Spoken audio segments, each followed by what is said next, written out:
Dans cette vidéo, je vais vous illustrer le point mousse. Donc le point où on utilise toujours la même manière de tricoter. On va toujours tricoter des mailles endroits. Donc, alors moi, souvent, donc, je fais une maille lisière. C'est l'occasion aussi de montrer la maille lisière. Donc, je tricote, du coup,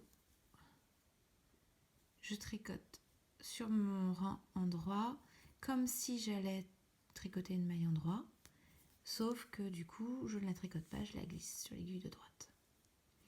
Là, j'ai déjà fait 2 rangs de point mousse. Donc on continue en tricotant donc toutes les mailles à l'endroit, c'est-à-dire que vous prenez votre aiguille droite, vous la plantez à gauche de votre maille, de l'avant vers l'arrière,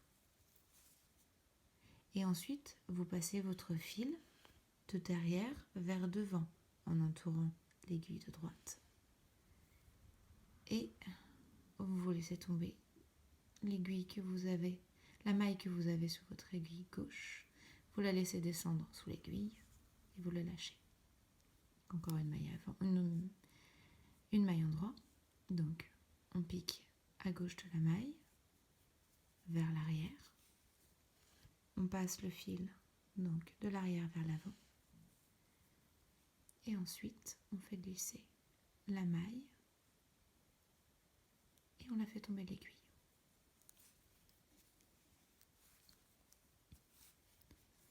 Le point mousse, c'est le point le plus simple par rapport aux techniques à maîtriser donc, pour le travail des mailles.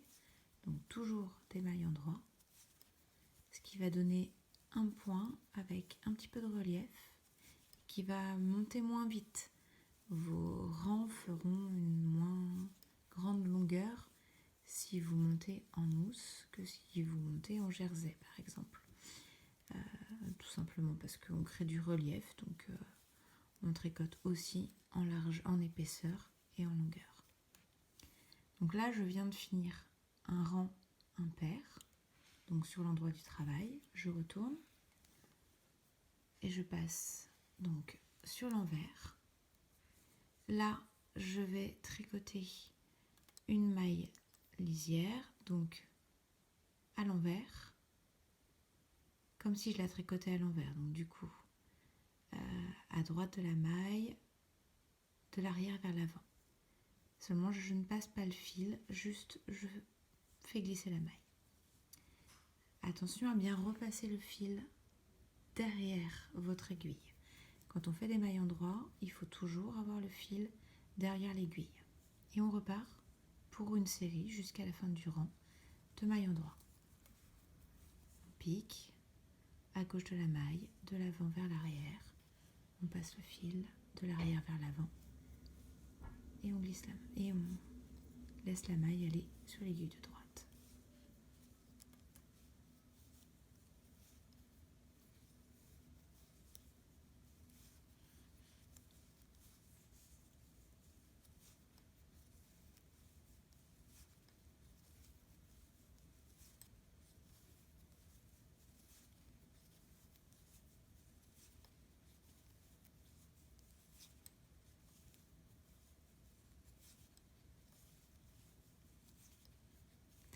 Le point mousse a l'intérêt de ne pas rouler, ce qui fait que beaucoup des créations dont vous trouverez les notices donc faites avec nos pelotes sont commencées avec du point mousse. D'une part parce que je le trouve joli, d'autre part parce que ça permet de faire des ouvrages qui ne roulent pas.